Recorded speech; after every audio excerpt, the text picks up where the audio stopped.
여러분 만나 뵙게 돼서 반갑습니다. 내겐 여전히 불편한 하나님.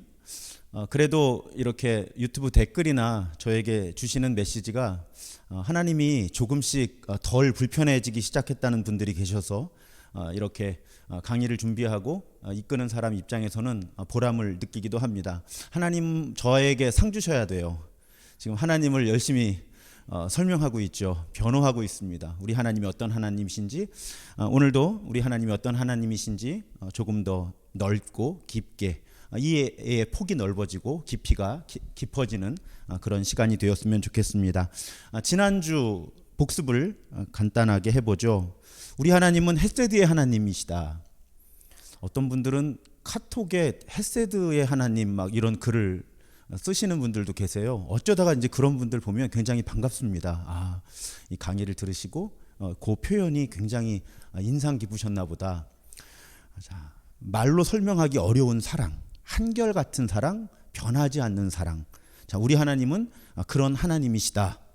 그래서 그 하나님이 자신을 우리들에게 소개하실 때, 야훼로, 여호와로 소개하실 때 솔직하게 본인은 화를 내시기는 하는데 노하기를 더디하는 그런 헤세드의 하나님이다. 이렇게 자신을 소개하셨고, 지난주에 우리는 구약부터 출발을 해서 또 신약의 일부 사례를 통해서 정말 구약의 성부 하나님뿐만 아니라 신약의 성자 예수도 노하기를 하기는 하지만 더디하는, 근본적으로 기본적으로는 헤세드의 하나님이다라는 그런 근거를 살펴보았습니다. 그래서 제가 이런 그림을 보여드렸죠. 우리 하나님은 사랑하는 하나님과 진노하는 하나님은 서로 충돌하는, 대립되는 개념이 아니라 하나님은 사랑하시기 때문에 때때로 화를 내시는 그런 하나님으로 이해하는 것이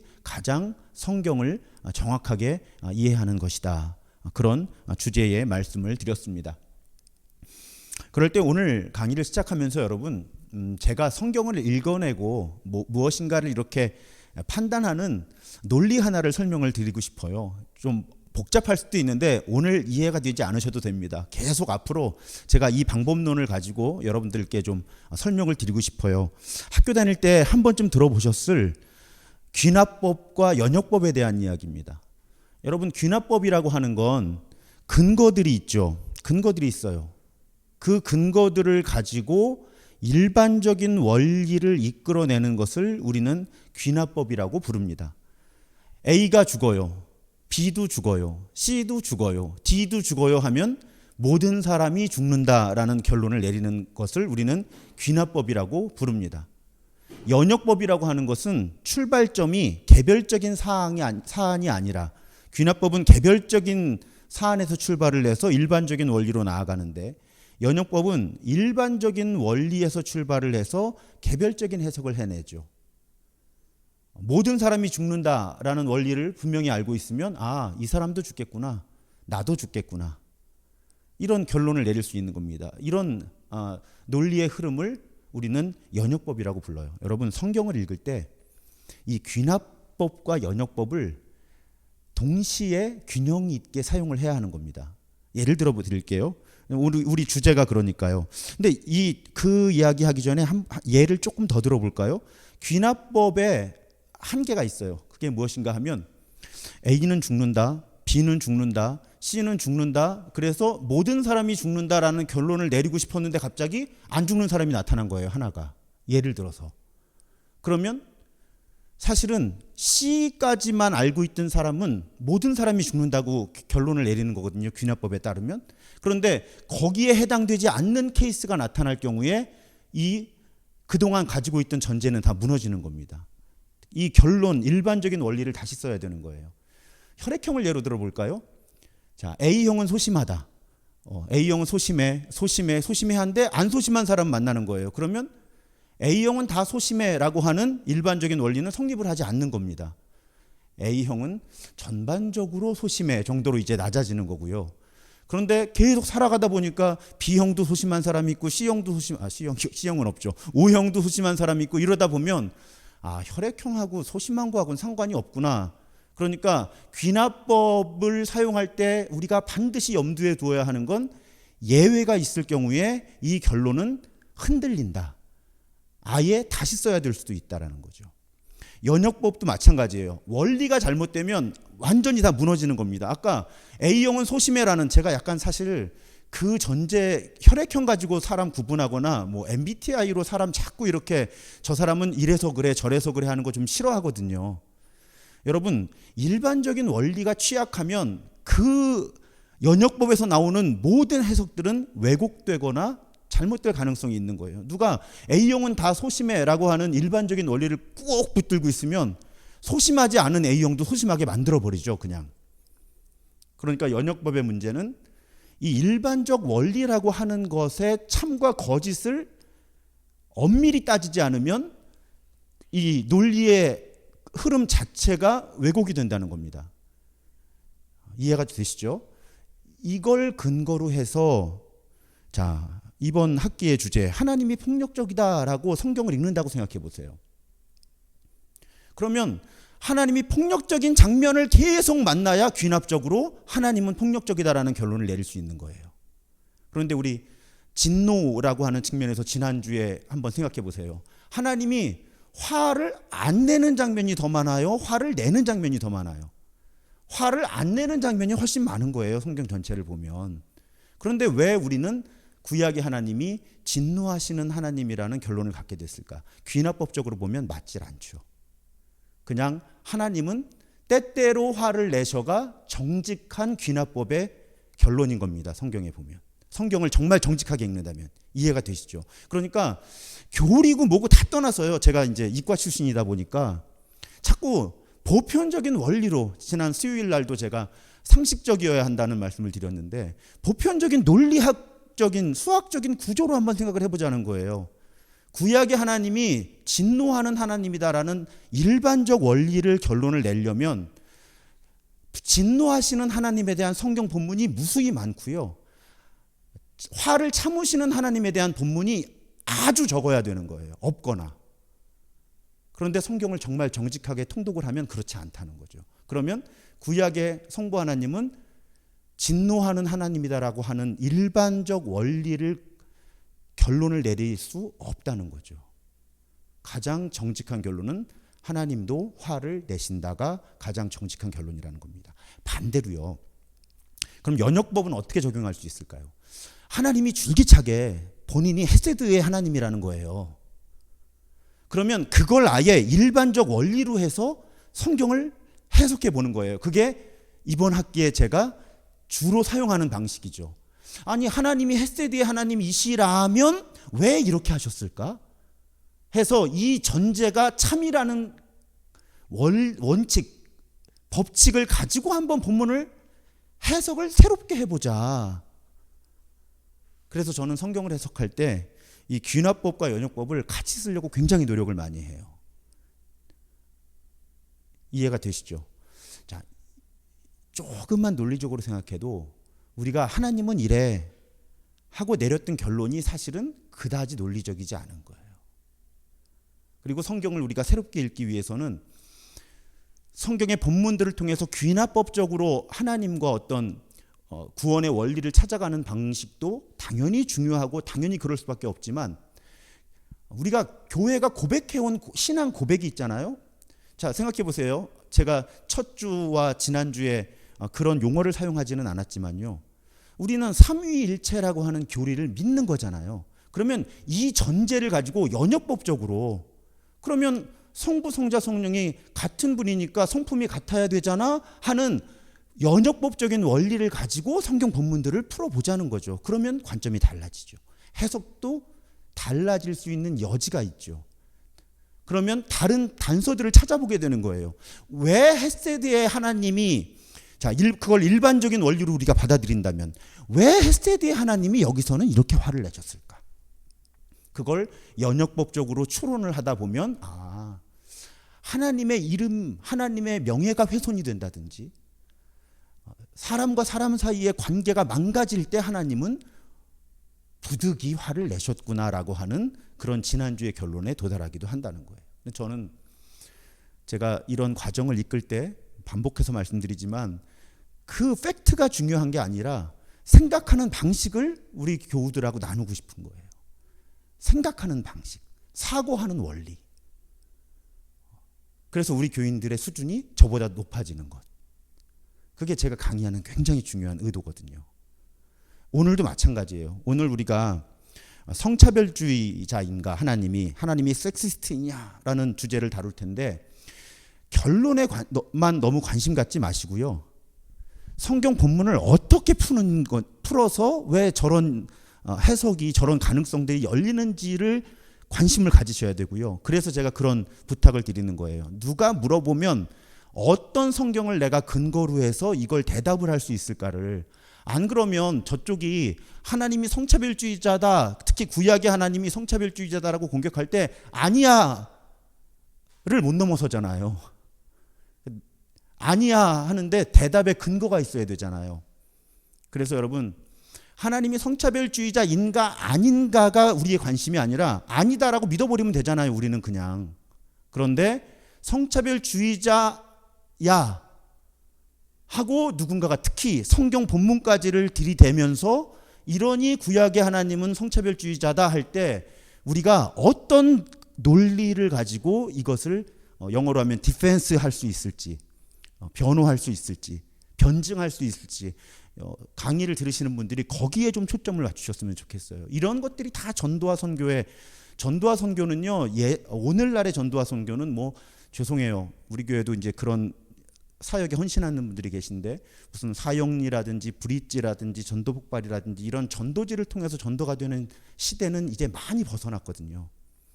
그냥 일상적인 대화 속에서 나오는 질문에 대한 대답이 쌓여서 누군가를 설득해낼 수 있어야 이제 전도가 가능해지는 시대예요.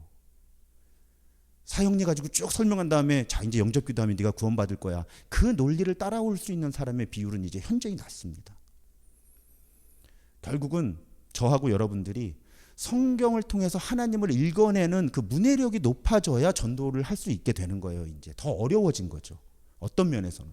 예전에는 뭐 사형리든 브릿지든 뭐든 전도지 하나 들고 나가면 전도가 됐으니까 그 전도지를 공부하는 훈련을 교회가 많이 했다는 거예요. 이제는 오히려 그런 완성된 커리큘럼을 가지고 전도를 하면 더 부작용이 강해지는 상황들이 많이 생기고요. 우리의 체질이, 문해력이 더 좋아져야만 이런 상황들에 대처를 할 수 있다는 거죠. 그래서 보다 원론적이고 성경 본문을 파헤치는 연습을 교회가 함께 해야 된다는 거예요. 다시 한번 그 취지에 대해서 설명을 드립니다. 그럴 때 하나님이 성차별주의자인가, 리차드 도킨스 자기 문장은 아니고요. 만들어진 신이라는 책에서 다른 분의 문장을 인용을 하면서 이렇게 주장을 합니다. 구약 성경으로 알려진 미개한 청동기 시대 문서에서, 여러분 우리 구약 성경 하도 이렇게 읽다 보면 이게 최근이라는 자꾸 느낌을 가지고 읽게 되는데 청동기 시대, 철기 시대 정말 원시 시대예요. 사실은 족장 시대나 이럴 때가. 근데 그 시대 문서에서 반인간적인 새 종교가 출현했는데 유대교, 기독교, 이슬람교다. 이건 맞아요. 아니, 반인간적인 종교가 맞다는 게 아니라 그 지역에서 아주 쉽게 말씀드리면 예루살렘은 새 종교의 성지잖아요. 예루살렘. 저도 우리 50주년 성지순례 기획해서 준비하다가 팬데믹 때문에 가지를 못했는데 꼭 가보고 싶어요. 그런데 예루살렘에 가면 거기는 새 종교의 성지. 유대교, 기독교, 이슬람교. 얼마 전에 한 집사님이 그 유대교와 기독교와 이슬람교를 이렇게 비교하는 유튜브 영상을 저에게 보내주시면서 목사님 이 영상을 좀 검증해 주십시오. 본인이 잘못 오해하면 안 되니까 이 영상이 어떤 측면에서 타당하고 어떤 측면에서 반론이 제기되거나 비판을 받을 수 있는지 저에게 좀 검증해 달라고 영상을 보내주셔서 제가 좀 코멘트를 해드린 적이 있어요. 얼마나 감사하든지. 왜냐하면 질문해 주신 것도 감사하고요. 그 영상이 8분 정도밖에 안 되더라고요. 1시간짜리면 어쩔 뻔했어요. 제가 그거 다 읽고 코멘트 하려면. 하여튼 그런 질문은 언제든지 환영입니다. 그래서 책도 소개해 드렸어요. 새 종교 이야기라고. 근데 이 리처드 도킨스는 이 새 종교가 다 가부장적이라는 거예요. 신이, 하나님이, 알라가 전능하신 아버지, 남성성을 가지고 있고 매우 가부장적인 질서를 강요하는 폭력적인 신이다. 그런 의미에서 반인간적인 새 종교인데다가 여성 혐오의 근거가 되는, 종교적 근거가 되는 그런 종교가 만들어진 거다. 그러니까 하나님, 알라, 신 자체가 성차별적이기 때문에 이 종교의 근거를 둔 문화들이 다 성차별적인 문화가 만들어진 것이다. 이건 그 종교들이 잘못된 것에서 이런 모든 문제들이 야기된 것이다. 이런 주장을 합니다. 그럴 때 하나님과 구약 성경이 정말 성차별적인가를 아까 설명드렸던 대로 우리는 구약의 본문들에서 한번 찾아보자는 거죠. 본문들에서. 본문들을 대충 읽지 말고 한번 깊이 살펴보자는 거예요. 그럴 때 여러분, 제가 오늘 강의하는 내용을 체계적으로 배운 게 2004년이에요. 16년, 17년 전이에요. 그러니까 지금부터 제가 말씀드리는 건 새로운 이야기가 아니에요. 한국 교회에서만 새로워요. 왜냐하면 이렇게 성경을 읽어내는 노력들을 하지 않으니까. 그래서 제가 오늘 아침에도 이 PPT를 준비하고 강의를 준비하면서 약간 씁쓸한 거죠. 아니, 이걸 내가 17, 8년 전에 공부를 한 건데 이걸 더 앞서가지 못하고 그 이야기를 지금 하는데 이런 이야기도 새롭다면 그건 참 우리가 성경을 읽는 방식의 문제가 아닐까라는 그런 생각을 오늘 아침에 한 번 더 해보게 되었습니다. 그럴 때 여러분, 일단 창조 이야기에서 한번 보죠. 창조 이야기에서 여러분, 분명히 창세기에 보면 하나님의 형상대로 사람을 창조하셨는데 남자와 여자를 창조하셨다고 되어 있어요. 그런데 어떤 분들은 마치 아담만, 남자만 하나님의 형상으로 만들어졌고 하와는 하나님의 형상이 아닌 것으로 오해를 하는 분들이 계시다고요. 그런데 분명히 창세기 1장 27절에서 또 그 앞뒤절에 보면 하나님의 형상, 하나님의 모양이라고 하는 단어를 반복적으로 사용하면서 하나님은 남자를 만드신 게 아니라 사람을 만드셨고요. 사람은 남성과 여성이 있다는 것을 분명히 합니다. 그래서 여러분, 제가 다른 교회에서 청소년 사역을 담당할 때 우리 하나님에 대해서 이렇게 시리즈로 설교하는 기회가 있었어요. 하나님께 놀라다라는 책을 기본 텍스트로 해서, 그때 저의 설교의 첫 번째 제목이, 첫 설교의 제목이 하나님은 남자일까요였어요. 여러분, 하나님이 남자일까요? 그럴 수가 없는 거예요. 그런데 솔직히 우리 한번 생각해 보자고요. 우리 특히 성부, 아버지가 붙으니까 남자 같잖아요. 그런데 삼위일체 하나님의 개념 전체로 넓혀 볼 때 남성이라고 결론 내리기 어려운 것은 하나님이 하나님의 형상대로 사람을 만들었는데 남자와 여자가 만들어진 거예요. 그럼 하나님은 남자일 수가 없는 거죠. 그렇잖아요. 하나님은 남성성과 여성성을 다 갖고 있죠. 인간, 생명체, 생물이 가지고 있는 성별이라고 하는 개념이 하나님께 적용될 수가 없는 거예요. 삼위일체 하나님의 개념으로 확장시켜 볼 때. 논리적으로 그렇잖아요. 그러니까 남자만 하나님의 형상이 아니라 여자도 하나님의 형상이라고 성경이 분명히 증언한다면 하나님은 남자일 수가 없는 거죠. 그러니까 하나님이 남성이라고 하는 전제 자체가 성경적이지 않은 거죠. 그런 관점으로 성경을 읽으면, 아니 논리적으로 그렇잖아요, 분명히. 그런 관점으로 성경을 읽으면 제가 설교 시간에 자주 인용을 해요. 하나님이 스스로를 엄마에 비유하는 본문들이 구약 성경에 등장을 하죠. 그러니까 전제 자체를 하나님은 남자가 아니다로 바꾸는 것이 훨씬 성경적이에요.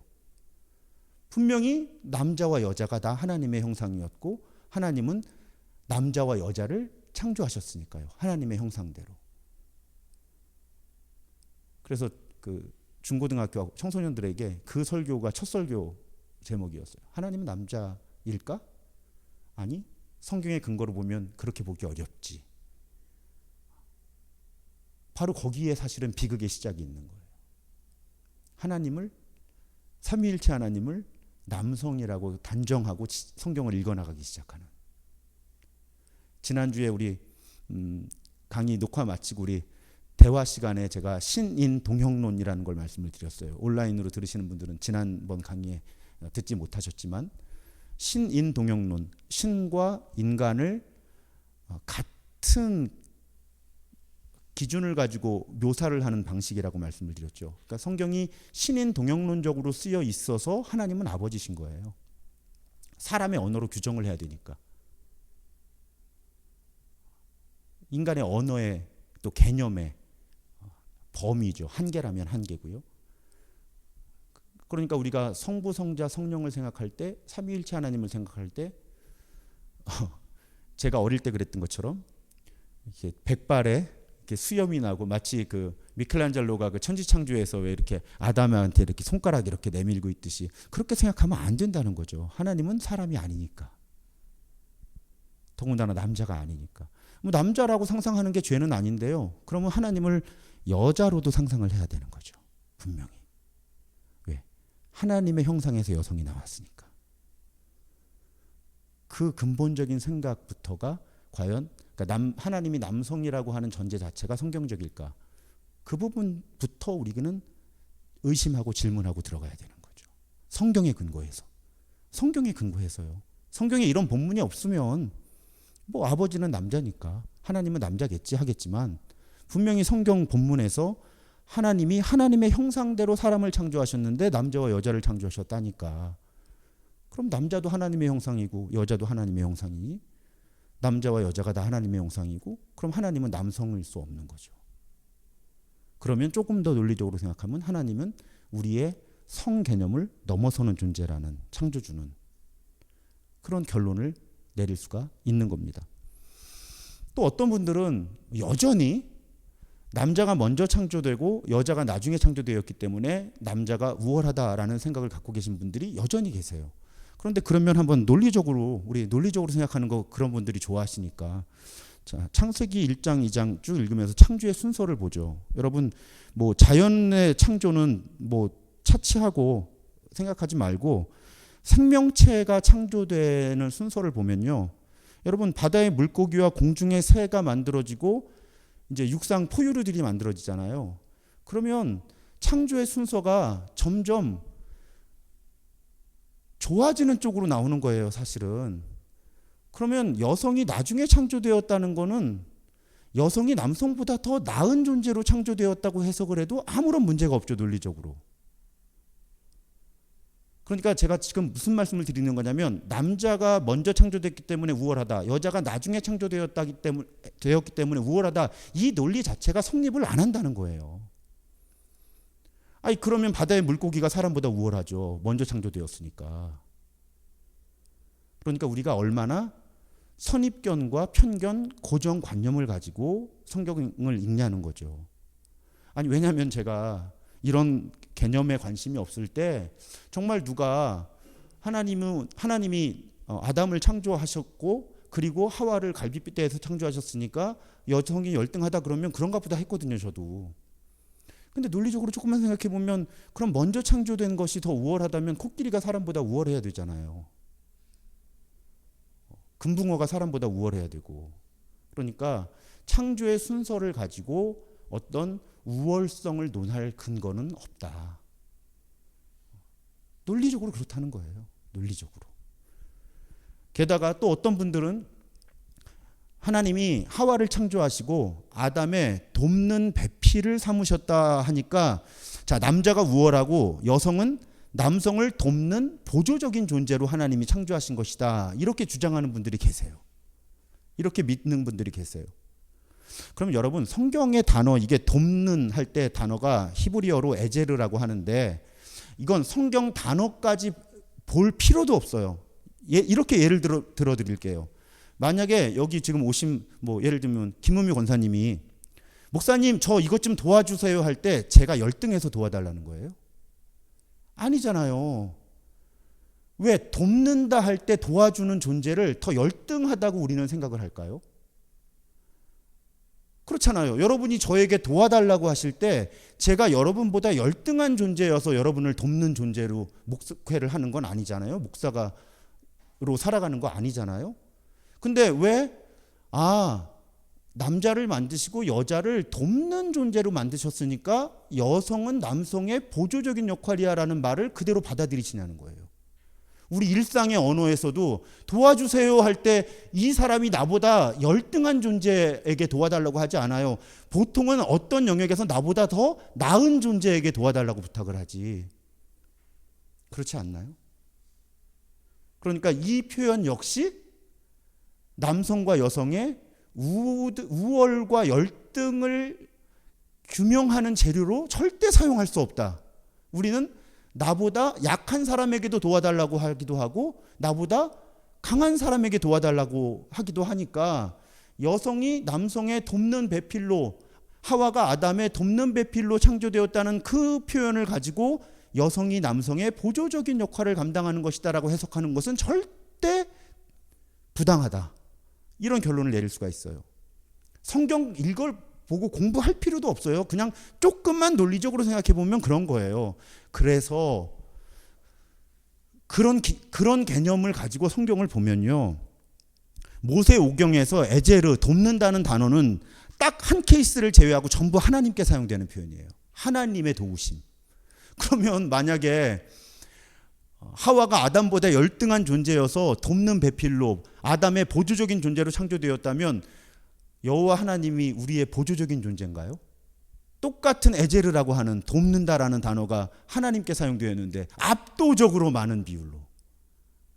그러니까 절대 돕는 배필이라고 하는 이 개념이 남성과 여성의 우월과 열등을 어떤 규명하는 단서로 절대 사용될 수 없다는 거예요. 오히려 모세오경의 에제르의 용례를 보면 여성이 남성보다 우월해야죠.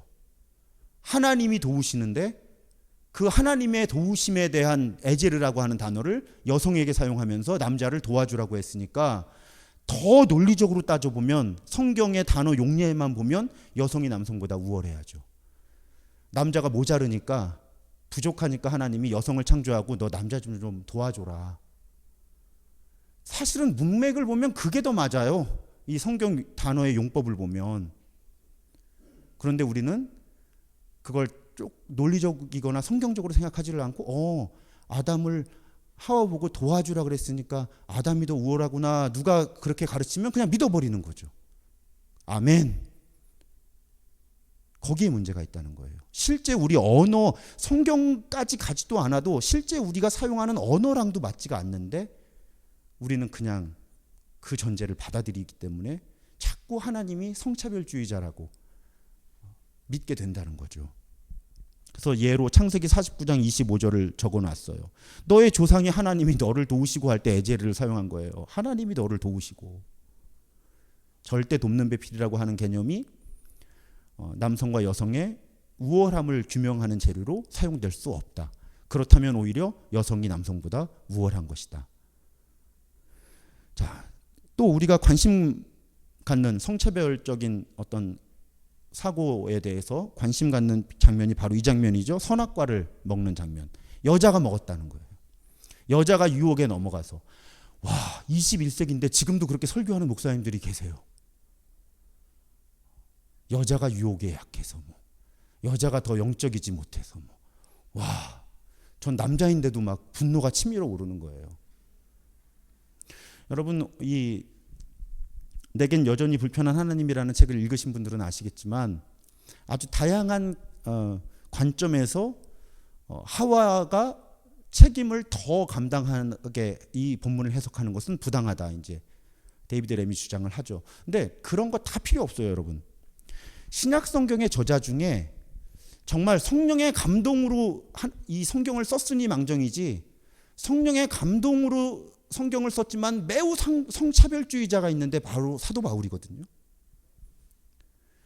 정말 이게 하나님의 감동으로 된 거라고 믿으면서 읽으니까 어떻게든 해석을 해내는 거지, 일반 인간 문서라고만 규정을 하고 읽으면 사도 바울 같은 성차별주의자가 없어요. 정말로.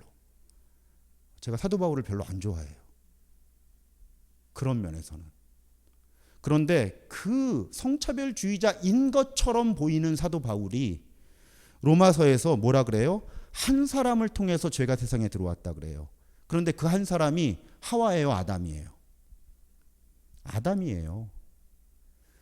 무지무지한 성차별주의자처럼 보이는 사도 바울도 하와 때문에 세상에 죄가 들어왔다고 쓰지 않았다는 거죠. 로마서를.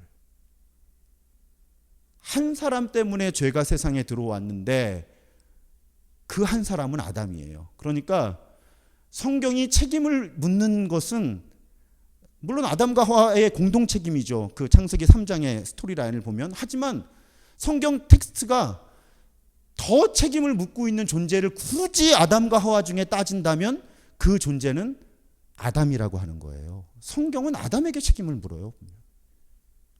근데 왜 우리는, 어떤 분들은 하와가 인간의 타락과 원죄에 책임이 있다고 믿을까요? 믿고 싶으니까요, 그렇게. 하지만 성경은 그 생각을 지지하지 않아요. 무지무지 지지하지 않아요. 로마서가 지지하지 않아요. 기독교 교리의 토대를 이루고 있는 가장 많은 영향을 미치는 로마서가 굳이 책임을 묻는다면 아담에게 물어요. 한 사람으로 말미암아 죄가 세상에 들어왔다. 제가 원죄라는 개념을 별로 좋아하지는 않습니다. 원죄라는 개념이 성경에 나오질 않죠. 근데 굳이 원죄라는 개념을 인정하고 그 책임을 누군가에게 묻는다면 성경은 명백하게 아담에게 그 책임을 묻습니다. 그러니까 인간의 타락 과정에서 여성이 남성보다 더 큰 잘못을 저질렀기 때문에 여성은 차별받아 마땅하다라고 하는 해석은 절대 인정할 수 없는 해석인 거죠. 말이 안 되는 해석인 겁니다. 여전히 그 말이 안 되는 해석을 열심히 하시는 분들이 계시죠. 지금 이 자리에는 여성분들이 다, 교육자를 빼놓고는 다 여성분들이신데 마스크 위에 표정들이 조금씩 밝아지고 계시는 것 같아서 제가 굉장히 흐뭇하게 강의를 이어가고 있습니다. 자, 이 장면하고 연결된 장면이 또 하나 있죠. 저주를 받는 장면. 저주를 받는 장면인데 여러분 이 책에 보시면 제가 그래서 저도 아담과 하와가 저주를 받았다고 생각을 했어요. 그런데 사실은 이 창세기 3장 본문 여러분 보시면요. 저주받은 건 뱀이에요. 그 다음에 저주받은 건 사람의 타락 때문에 땅이 저주를 받았다고 기록되어 있어요. 여러분 본문에 하나님이 인간을 저주했다는 기록이 없어요. 저도 이제 알았어요. 저도 그냥 하나님이 아담과 하와의 타락 때문에 사람을 저주하셨다고 믿었거든요. 그런데 본문 자체만 보면 하나님이 사람을 저주했다라는 문장은 없어요. 하나님은 뱀에게 네가 다른 피조물들보다 더욱 저주를 받아 이렇게 표현하셨고요. 아담에게 말씀하실 때 땅이 너희 때문에 저주를 받아서 이렇게 말씀하셨지 아담과 하와에 대해서 저주라는 언어를 사용하지 않으셨습니다. 게다가 사람이 저주를 받았다고 해도 뭐 맥락 자체가 부정적이니까요. 불행한 일이 시작된 거니까 타락하고 망가져서 여성에게 사용된 단어 여러분 책에 보셨다면 히브리어로 13단어가 여성에게 일어날 부정적인 일들에 대한 설명으로 사용되었다면 아담에게 일어날 부정적인 일에 대해서 하나님이 사용하신 단어는 히브리어로 46개 단어다. 실제로 보세요. 여성에 대해서는 아마 한 절일걸요. 나머지 한 3배 이상의 분량은 남성들에게 주어지는 가해질, 앞으로 남성들이 놓여지는 어려운 상황이라는 거예요. 아까 앞에서 제가 해석한 것과 일치하죠. 만약에 여성에게 하나님이 책임을 더 물으신다면 여성에게 저주라는 언어가 사용되어야 마땅하고 여성에게 가해지는 어떤 뭐 저주랄지 혹은 불행한 일 이게 훨씬 더 분량이 많아야 되는데 여성에게는 저주란 단어가 아예 문장 자체에 들어가 있지도 않고요. 저주란 단어는 뱀에게 사용되었고 아담에 대해서 말씀하실 때 땅이 너로 말미암아 저주를 받는다고 말씀하셨어요. 그러니까 저주란 단어는 여성에게 대해서 사용되지도 않았고 여성의 저주는 13단어로 언급이 되는 반면에 남성에게 가해지는 저주라면 저주가 39단어로 묘사가 되고 있죠. 그러니까 이 선악과 사건을 통해서 여성에게 책임을 더 많이 물으려고 하는 성경의 해석이 지지를 받기 어려운 겁니다. 그건 좀 나쁘게 말씀드리면 연용법적으로 여자는 열등해, 여자를 차별해야 돼라는 결론을 가지고 자꾸 성경을 보면서 만들어낸 해석이라고 밖에는 저는 생각할 수 없는 거예요. 이런 근거들을 가지고 볼 때. 게다가요, 이 본문 가지고 여성을 억압하려는 분들이 계시죠. 네가 남편을 지배하려고 해도 남편이 너를 다스릴 것이다. 그러니까 아내는 남편 말 잘 들어야 돼. 남편의 지배를 받아야 돼. 이런 분들 계세요. 지금도. 그런데 여러분, 아주 중요한 성경의 해석학적인 전제를 그런 분들은 놓치고 있는 거예요. 그게 뭐냐면, 여러분, 지금 이 본문은 하나님이 본래 창조하실 때 의도하신 아름다운 세상의 모습이 아니라 타락한 세상의 모습을 묘사하시면서 하나님이 남편이 아내를 다스릴 것이다라고 말씀하신 거예요. 그러면 남편이 아내를 다스릴 것이다라고 하나님이 말씀하셨다고 해도 이 상황은 지금 타락한 상황이에요. 이건 바로잡아야 되는 상황이지 정당화될 수 있는 상황이 아니라는 거예요. 그래서 여러분, 책에 보시면 여자가 해산의 고통을 감당할 수밖에 없게 되었다고 해도 우리 진통제도 맞고 제왕절개수도 하잖아요. 왜? 그 상황이 이상적인 상황이 아니니까. 하나님이 아담에게 땅을 경작하라고 하셔서 지금 곡괭이 쓰지 않잖아요. 컴바인 갖고 다니면서 하지. 그러니까 지금 하나님이 사람에게 부과하시는 이 상황은 이상적인 상황이 아니라, 하나님이 의도하신 상황이 아니라 결국은 바로잡혀야 되고 극복해야 되는 상황이라는 거예요. 이게 성경을 읽는 문해력의 문제인 거예요. 그러니까 남편이 아내를 다스릴 것이다 라는 하나님의 그 선언을 있는 그대로 받아들인다고 해도 이 상황은 지금 바로잡혀야 되는 상황인 거죠. 남성이 아내를 다스리면 안 되는 거예요. 우리는 그 상황을 바로잡기 위해서 애를 써야 된다는 거죠. 이해가 되세요? 그러니까 성경을 우리가 얼마나 문자적으로 읽느냐는 거죠. 그래서 여러분, 제가 보여드리는 문장에 보면 창세기 3장은 본래 하나님이 의도하신 세상이 아니라 타락한 세상의 모습을 묘사하는 것이고요. 이런 저주가 사람에게 주어졌다고 쳐도 저는 하나님이 사람을 저주하셨다고 믿질 않아요. 인간의 타락의 결과로 인간에게 부과가 된 거예요. 스스로 자초한 일이죠. 그런데 저주하셨다고 해도 그 상황은 환영해야 될 상황이 아니고 수용해야 될 상황도 아니고 극복해야 될 상황이라는 거죠. 그러니까 만약에 누군가가 남편이 아내를 다스릴 거라고 하나님이 말씀하셨으니까 남편인 나의 말을 아내인 당신은 들어야 된다라고 말을 하면 여러분, 이제 대응 논리가 생긴 겁니다. 이건 극복해야 될 상황인 거예요. 지금 당신은 저주의 질서를 따르려고 하는 거야. 지금 우리는 구원의 질서를 따라야지 왜 저주의 질서를 따라? 남편이 아내를 다스리는 건 저주의 질서야.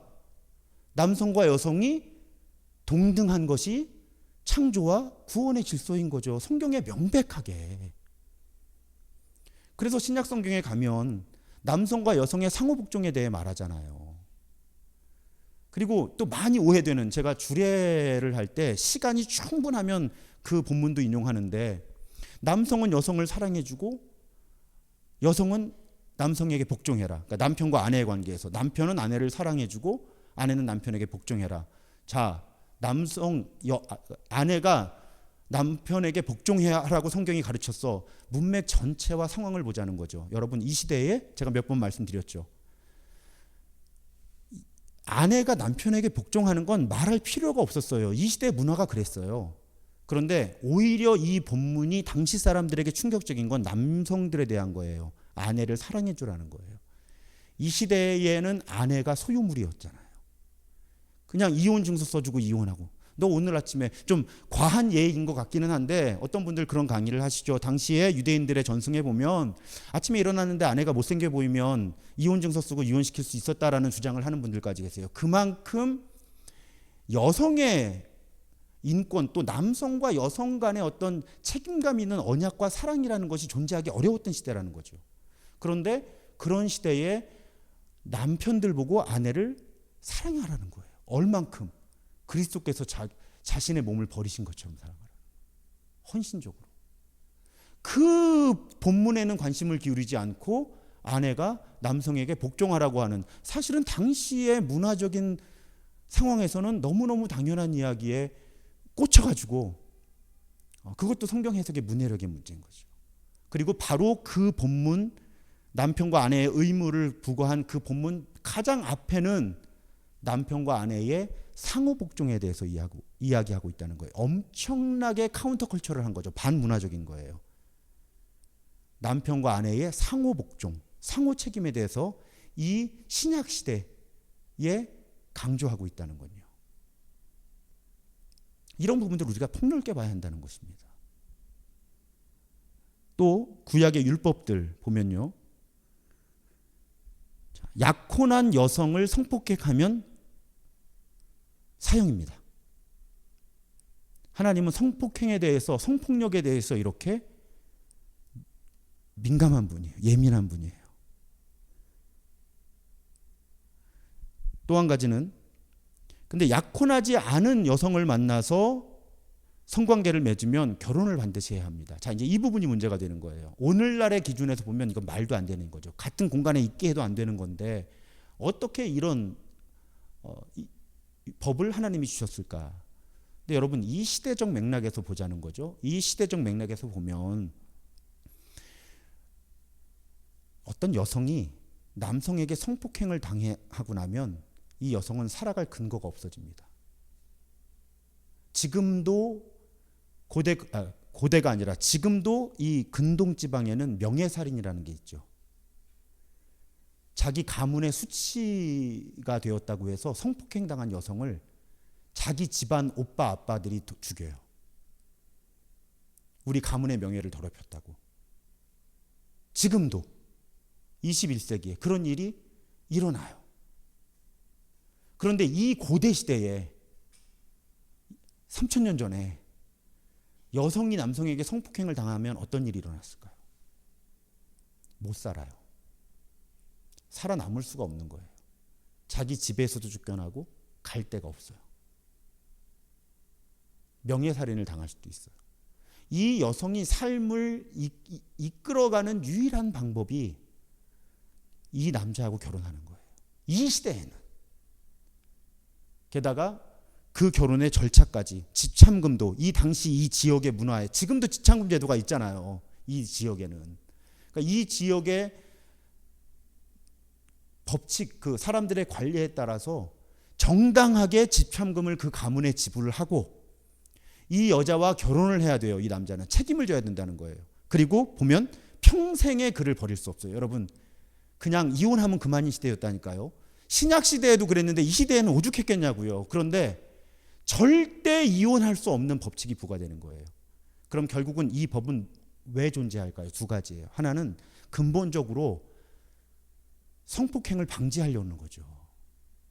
내가 어떤 여성을, 남성의 입장에서 어떤 여성을 성폭행하면요, 그 가문에 대해서도 책임을 져야 되고 이 여성을 평생 부양해야 되는 거예요. 이혼도 안 돼. 책임감 있는 성관계. 그 문화를 만들어내려는 하나님의 의도였던 거죠.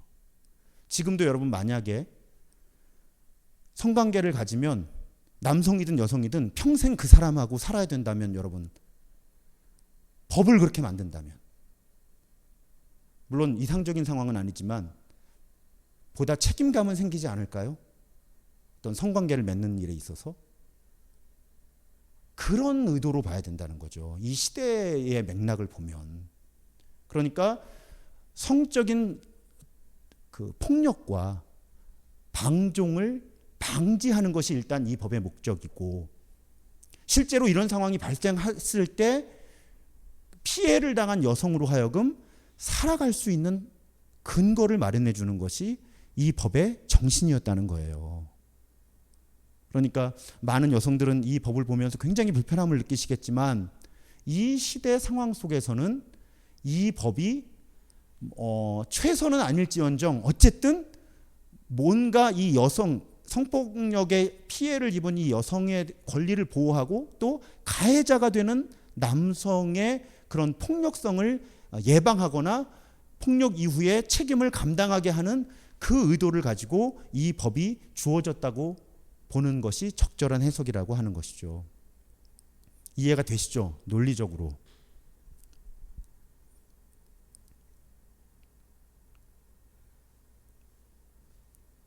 그럴 때, 자, 그런 율법 전체를 이렇게 정리를 해보면 구약 시대에는 오늘날보다 성차별이 심했다는 전제, 우리가 충분히 상상할 수 있죠. 그렇기 때문에 우리에게 성차별로 보이는 이 율법도 실제로는 구약 시대의 성차별 문제를 개선하기 위한 것으로 볼 수 있다.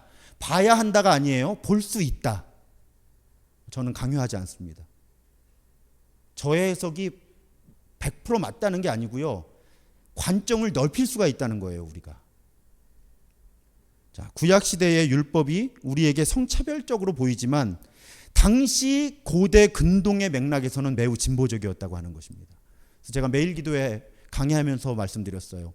우리의 법하고 이때 법을 비교하기 이전에 이 시대의 이 인접 국가들의 법하고 비교하는 것이 먼저 필요하다는 거예요. 그럴 때 이 인접 국가들이 가지고 있던 법은 결코 구약 성경에 하나님께서 주신 율법에 미치지 못한다는 것입니다. 성차별과 성폭력의 측면에서 볼 때 우월하다는 거예요.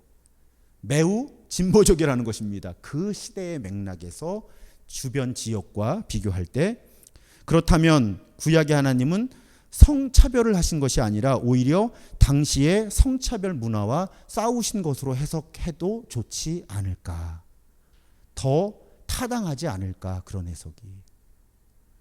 그런 해석을 제가 귀납법적으로 지금 성경 본문들에서 이끌어내고, 또 연역법적으로 우리 하나님이 차별하지 않는 하나님이라면 왜 이런 법을 주셨을까 하고 해석해 보는 거죠.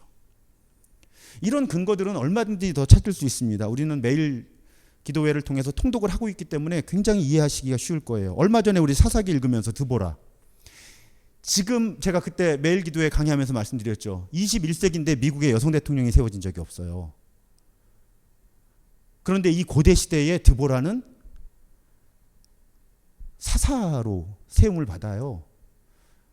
그래서 하나님의 영에 가득해서 평소에 재판의 권위가 있었고요. 심지어는 여성인데 전쟁을 이끌죠. 그런데 그때 매우 뛰어난 군사 장관, 군대 장관을 임명을 하는데 이 군대 장관 남자잖아요. 이 남자가 뭐라 그래요? 당신이 가야 나가 갑니다. 굉장히 드보라에게 의존적이죠. 왜 구약 성경에 이런 장면들이 들어가 있을까요?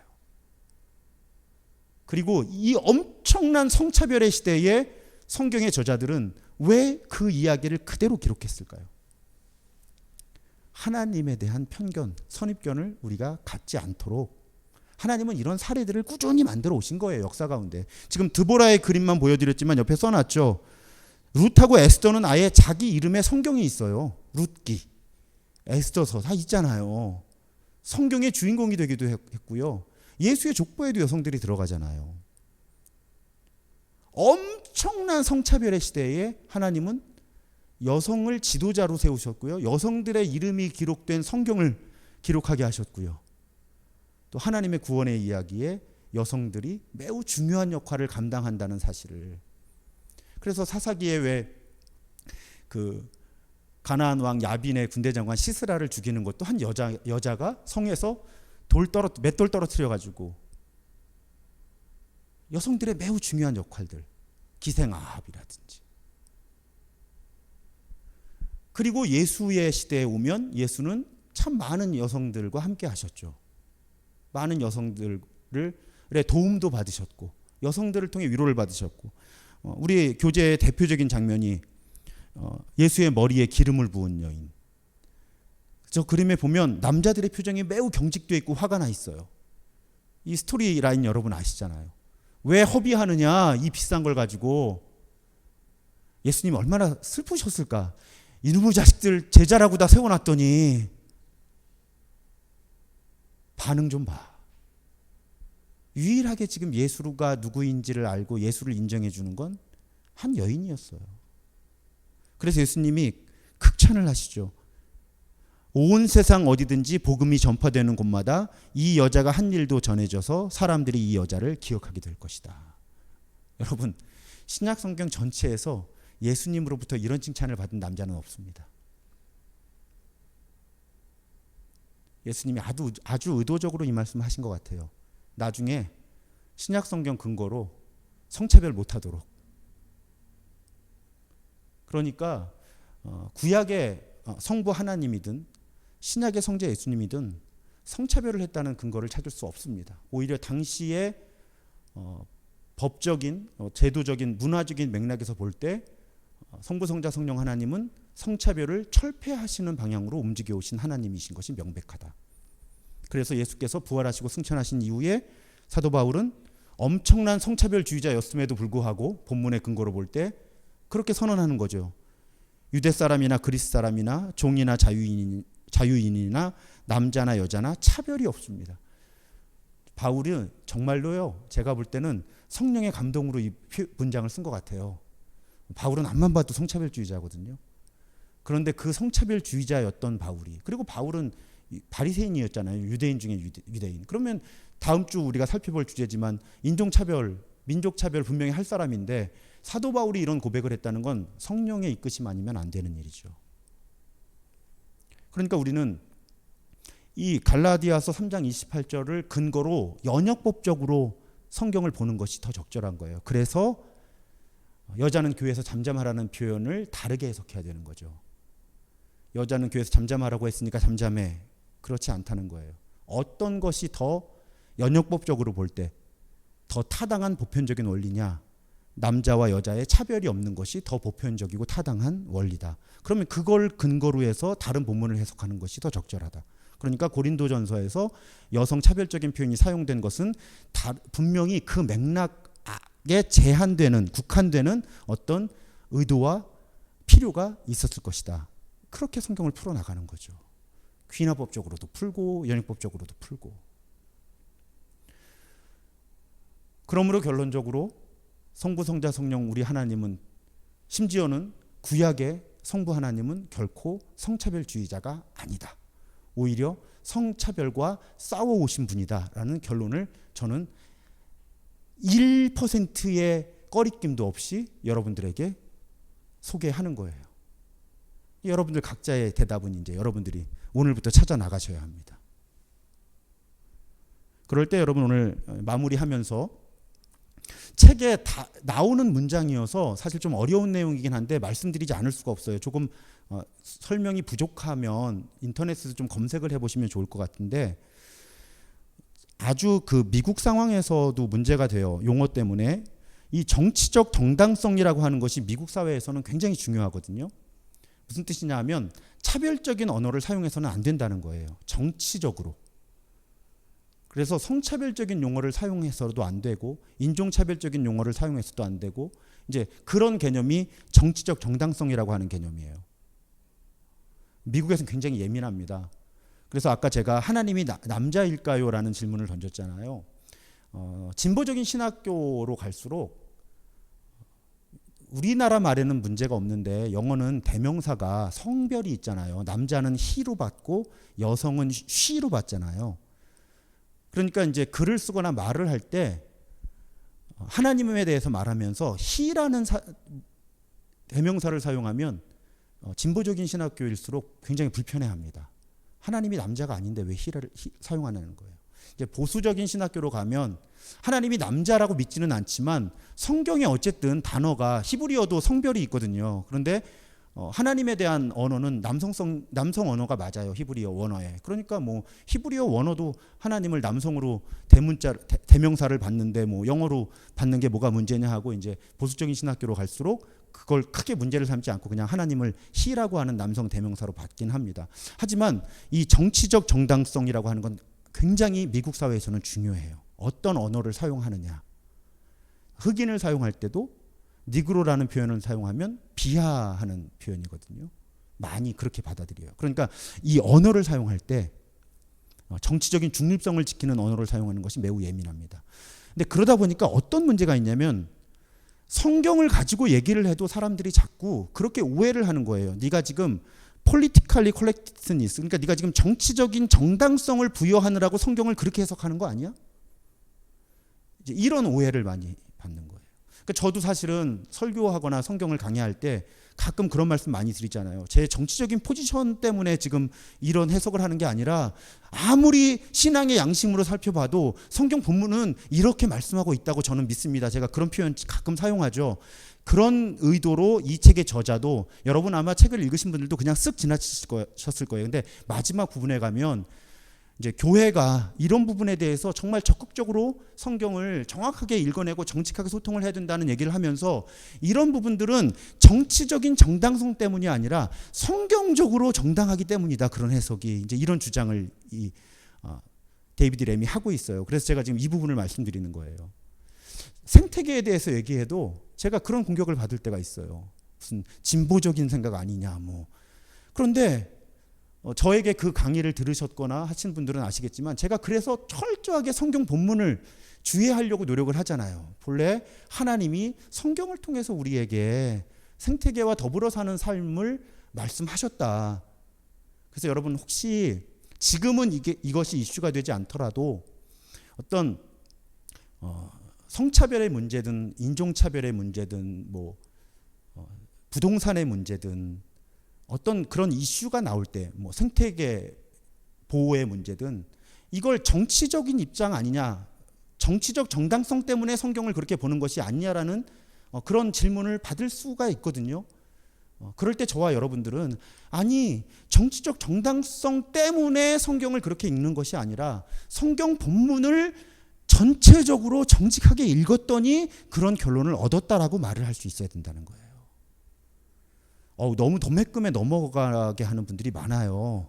무슨 얘기를 하면 그건 당신의 이념 때문이 아니냐. 그 이념이라고 하는 것이 사실은 이 책의 용어나 혹은 미국 영어권의 용어로 하면 정치적 정당성이거든요. 너의 정치적인 정당성, 너희 사회가 가지고 있는 정치적인 정당성 때문에 그렇게 설교하고 그렇게 성경을 가르치는 거 아니냐 하는데 저는 정말 신앙의 양심으로 성경을 정직하게 읽었더니 정삼위 목사는 크리스찬 정삼위는 성경을 정직하게 읽었더니 이런 결론에 도달하게 되었다라고 말씀드릴 수 있고요. 여러분들도 대응 논리를 정치적 정당성이 아니라 우리는 성경적 정당성에 근거해서 이런 문제들에 대한 하나님의 뜻을 분별하고 있습니다라고 말할 수 있으면 좋겠다 하는 그런 부탁을 드립니다. 오늘 생각해 볼 문제 두 가지 드리죠. 하나는 교회라는 맥락에서 경험한 성차별적인 발언이나 사건에는 어떤 것이 있습니까? 또 이 문제를 우리가 교회가 어떻게 대처해 가면 좋을까요? 라는 질문이 있고요. 두 번째 질문은 누군가가 구약의 하나님은 성차별주의다라고 말한다면 이제 이 강의를 들으신 여러분들은 어떤 본문을 가지고 어떤 대답을 하시겠습니까? 사실은 제가 여러분께 기대하는 건 강의를 들으시는 분에게 많이는 못하죠. 그런데 그냥 성경 본문 한두 개를 문자 그대로 암송은 못하시더라도 성경에 이런 표현이 있는데 이런 표현은 이렇게 해석할 수 있습니다라고 그런 대응 논리를 한두 가지 본문만 좀 가지고 가시면, 예를 들면 아까 성폭행당한 여성이 왜 결혼을 해야 되는지 이런 문제를 붙드실 수도 있고, 혹은 아담과 하와의 어떤 타락의 과정 가운데 저주의 문제든지 이런 거 한두 가지를 여러분들이 좀 깊이 이해하셔서 설명이 가능하게, 아니면 아까 제가 오늘 PPT에는 포함되어 있지 않았지만 남편이 아내를 사랑하고 아내가 남편에게 복종한다고 하는 것이 그 시대의 어떤 의미였을까, 뭐 이런 주제들 성경 본문에 근거한, 우리는 왜냐하면 정치적 정당성 때문에 이 작업을 하는 것이 아니라 성경적 정당성 때문에 이 작업을 하고 있기 때문에 이런 대답을 할 수 있는 준비를 우리 사랑하는 신도중앙의 가족들, 또 이 영상을 보시는 분들이 하실 수 있다면 나도 이 문제에 대한 이해가 넓어지고 깊어지고 교회와 또 다른 사람들이 가지고 있는 하나님에 대한 오해를 바로 잡는 데 있어서 큰 역할을 할 수 있지 않을까라는 그런 기대를 가져봅니다. 다음 주에는 하나님은 인종차별주의자인가? 구약의 본문에 보면 싹 다 죽여 이런 가르침 나오잖아요. 그런 가르침을 우리가 어떻게 이해해야 할까?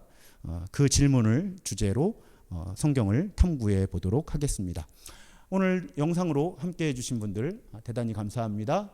질문이 있으시면 언제나 환영합니다. 이메일이나 카카오톡, 문자메시지, 전화 찾아오셔도 좋습니다. 모든 가능한 매체를 통해서 정말 성경이 어떤 메시지를 우리에게 전달하고 있는지 살펴보았으면 좋겠습니다. 오늘도 함께해 주신 모든 분들 대단히 감사드립니다. 다음 주에 뵙겠습니다.